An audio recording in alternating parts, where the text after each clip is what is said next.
আসসালামু আলাইকুম। আলামিন এগ্রি ইউটিউব চ্যানেলে আপনাদের সবাইকে স্বাগতম। এই যে আপনারা আমার সামনে যে এই বাচ্চাগুলো দেখতে পারতেছেন, এই বাচ্চাগুলোর বয়স আজকে 14 দিন। দেখেন মাশাআল্লাহ, এগুলো দেশি মুরগির বাচ্চা।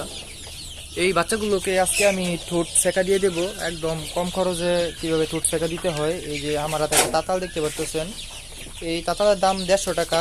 এই তাতালের মাধ্যমেই আমি এই বাচ্চাগুলো ঠোঁট সেকা দেব। তো দেখেন কিভাবে ঠোঁটটা সেকা দিই। এই যে এইখানে বিদ্যুতের লাইন আছে, যে এইভাবে তাতালটা এখানে বাঁধতে হবে ভালোভাবে, যাতে তাতালটা না নড়াচড়া করে। আর দেখেন এইগুলো বড় মুরগি। এই যে এই বাচ্চাগুলোর আমি ঠোঁট সেকা দিব। এগুলোর বয়স আজকে 14 দিন। মাশাআল্লাহ, 14 দিনে বাচ্চাগুলো ভালো বড় হয়েছে। কিন্তু এই যে এই জায়গাটা অনেক গরম হয়ে যায় তাতালের। এই যে বাচ্চাগুলো ধরলাম,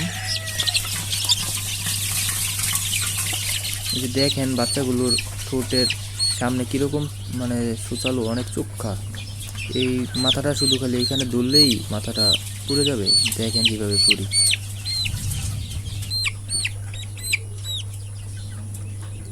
এই যে উপরে আর নিচে চাপটা ধরলাম যাতে জিভলা এটার মধ্যে না লাগে। যদি জিভলা লাগে তাহলে বাচ্চাটা মারা যাওয়ার সম্ভাবনা থাকবে। এটা একদম ইজি, ঠিক আছে। একটা ঠোঁট পোড়ার মেশিন কিনতে অনেকগুলো টাকাই লাগে।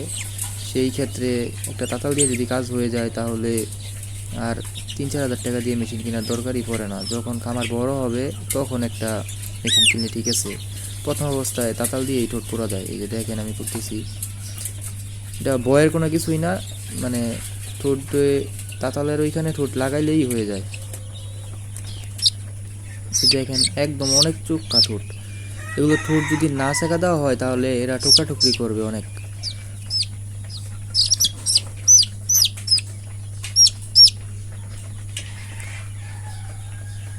এই দেখেন দেওয়া মাত্রই পুড়ে যায়।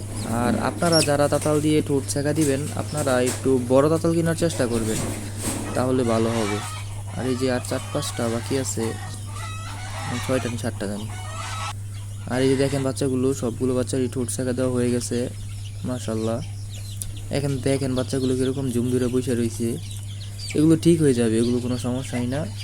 কালকে কিছুক্ষণ গেলেই বাচ্চাগুলো আবার আগের মতোই ঠিক হয়ে যাবে। সো আজকের ভিডিওটা এই পর্যন্তই। সবাই ভালো থাকবেন।